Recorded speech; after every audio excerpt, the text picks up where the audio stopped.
But yang tu but yang paling penting dalam udik apa-apa bantah. Butnya utabi mutambung dengan darah. Hotel Belanda ayat pedang penjajahan itu tengok.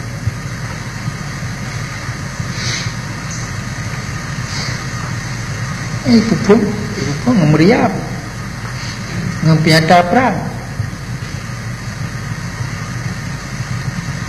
Pupung membayonet, mempudium, memudi. Yang bubuk lagi ni pihak kemata apa habis, kemata apa tamat. Seimbang mempudium, membayonet. Hang kemata tom-tom. Nyampu yang kedua mentara. Anak kemarin itu punya kemerdekaan menyukai yang perang. Dan menyukai Datuk Tikat yang mentara. Nyukai tak bubuk yang kita temui yang ada perundingan. Yang tu kalau kita macam mereka hana tiap hari menjawab hana apa berada dengan tiap hari dengan suatu. Nanti muda ni, nanti prawiro. Kenapa? Ni tiap hari ji mata ya cai, mata itu mata berarti tak angkai ji nah ai nak ya cai tawai itu mata. Yang boleh ada tiap hari banyak. Baik tu baik talik ji, baik jual le ya cai, baik jual le sementara yang baru ji tak mari.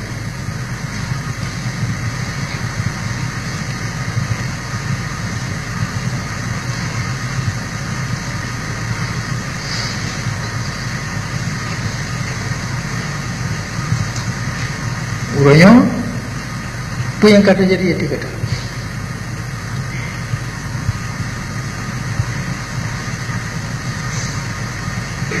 Urangnya ide nang Aceh, urang Aceh mata nang baju kulmo yang tenaga uninya icok manufaa di Jawa ngai buyuk padaku. Nyo kata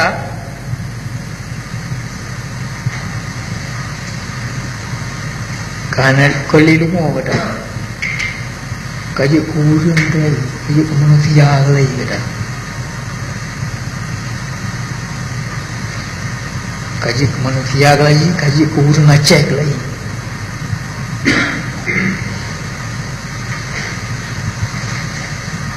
kurang Aceh lagi keturunan orang Aceh yang lek Belanda lagi yang petalu Belanda dalam perang dia kata kaji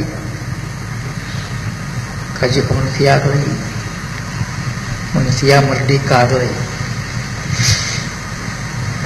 bida tak kata ni bak uri nanggro ipak nanggro pun matang lumo tai fikir roi profesor fikir roi doktor andusi bupati pun lumo tak boleh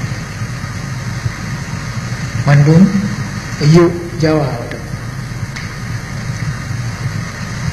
Timang peng Jawa pugat tu janji dari langai je boy kantor, boy jalan, boy orang apa.